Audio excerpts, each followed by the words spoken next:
My ultimate vision for PKR now is this. I want the party to be seen as a serious opposition party. Serious in the sense that we have plans for the future. We do not just criticize the government. We tell them what we will do instead. We will not be attacking personalities. We will not create factions within the party. We will try to be driven by a common goal, common vision. We hope to get as many good people as possible as candidates so that we can win more seats. Credible candidates, people of integrity, people of ability, as much as possibly, as much as it is possible in politics, you know.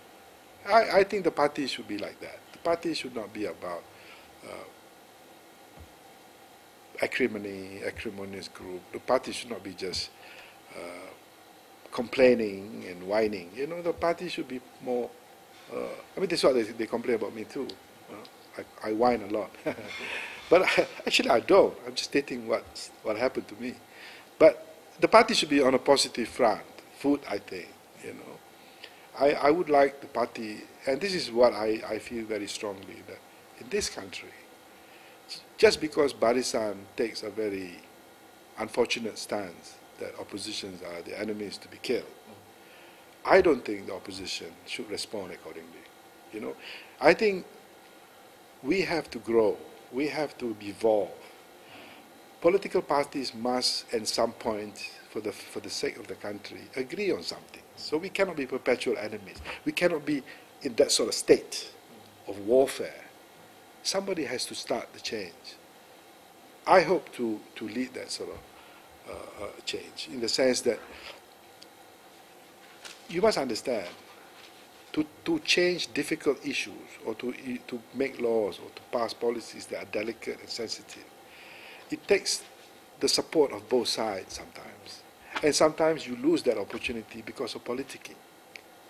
So I think there should be times when there be bipartisan support, and there are times when we fight civilly on issues, but we do not become enemies.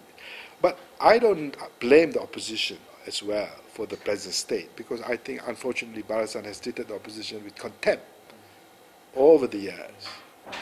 But we have to start somewhere. And if we have to be the guy that treats an evil guy well, we have to start first. I think that's how politics must evolve, so that you are not punished for supporting an opposition party, like people in KL are punished by DBKL, for example. But we have to evolve. We have to start moving to a level of some comfort that opposition parties win and lose, and it's okay, because you can win again. Members are angry with injustices. Members are angry with being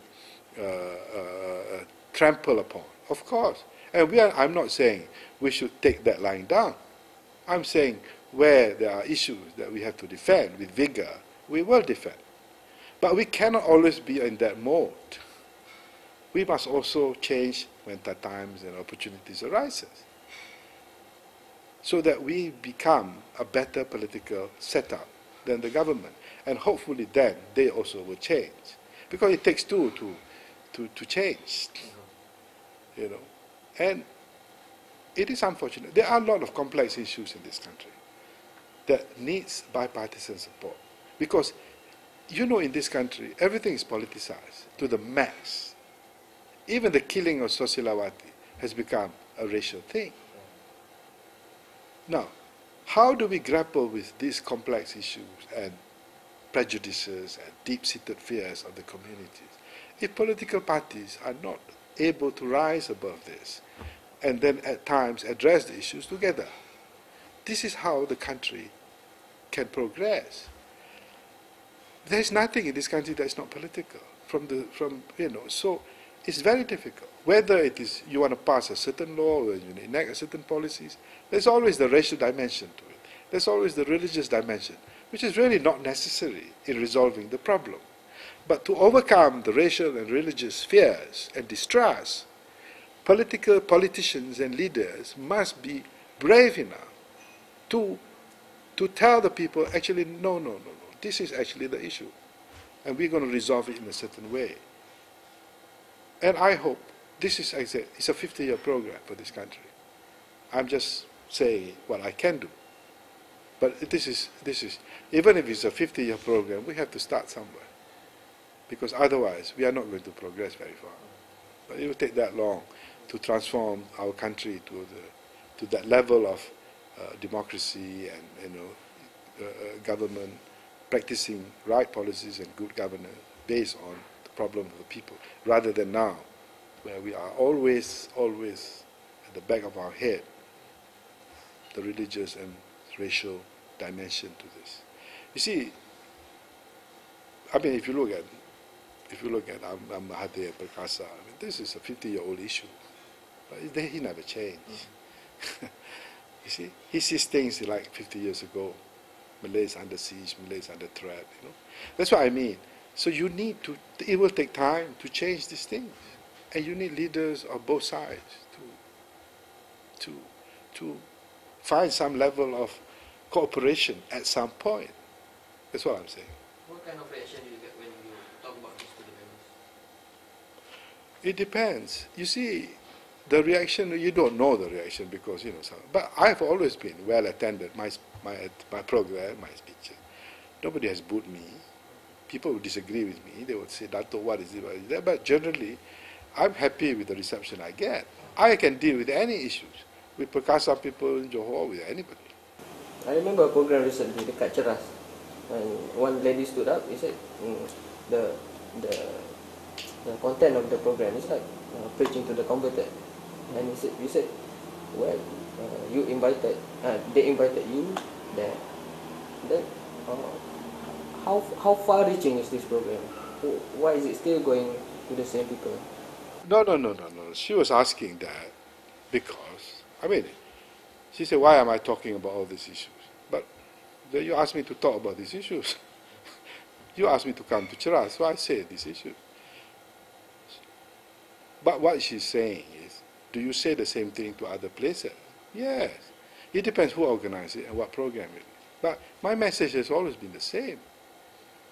I was in Padang Rengas last night. It's just a kampong town, And I also talk about the danger of Mahathir's policies and blaming people for our shortcoming. And I talked to the Malays there, the Chinese there.